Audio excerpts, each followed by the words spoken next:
Uruguay ফুটবলে একটি সোনালী যুগের অবসান নাকি নির্মম বাস্তবতা? সবুজ মাঠে যার উপস্থিতি মানেই ছিল প্রতিপক্ষের বুকে কাঁপন, আর উরুগুয়ের সমর্থকদের জন্য উল্লাসের উপলক্ষ ফুটবলের সেই চিরচেনা জাদুকর লুইস সুয়ারেজকে ছাড়াই এবার বিশ্বকাপের চূড়ান্ত দল ঘোষণা করল উরুগুয়ে।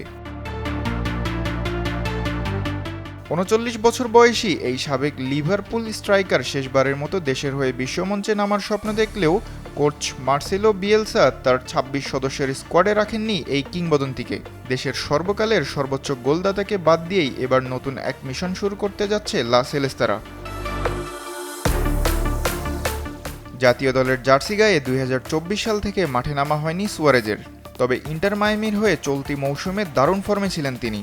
MLS-এ মাত্র ৭টি ম্যাচ খেলে তিনি করেছেন ৬টি গোল, কিন্তু ক্লাবের এই ভালো ফর্মও জাতীয় দলের দরজা খুলতে পারল না উরুগুয়ের হয়ে ১৪৩ ম্যাচে ৬৯ গোল করা এই তারকার জন্য। পদ্মা সেতু, মেট্রো রেল এবং এলিভেটেড এক্সপ্রেসওয়ে নির্মাণের গর্বিত অংশীদার বসুন্ধরা সিমেন্ট। ৪টি বিশ্বকাপে ৭টি গোল করা সুয়ারেজের জায়গায় এবার আক্রমণ ভাগে দেখা যাবে ডারউইন নুনেজ, রদ্রিগো আগুয়েরে এবং ফেদেরিকে ভিনাসদের। বিয়েলসার ঘোষিত এই দলে মাঝমাঠে প্রধান আকর্ষণ রিয়াল মাদ্রিদের তারকা ফেদেরিকে ভালভার্দে। তার সঙ্গে মাঝমাঠের অন্য বিকল্প হিসেবে থাকছেন রদ্রিগো বেন্টানকুর, ম্যানুয়েল উগার্তো এবং রদ্রিগো জালাজার। আর রক্ষণভাগে দলের মূল ভরসা রোনাল আরাউহো এবং হোসে মারিয়া গিমেনেজ।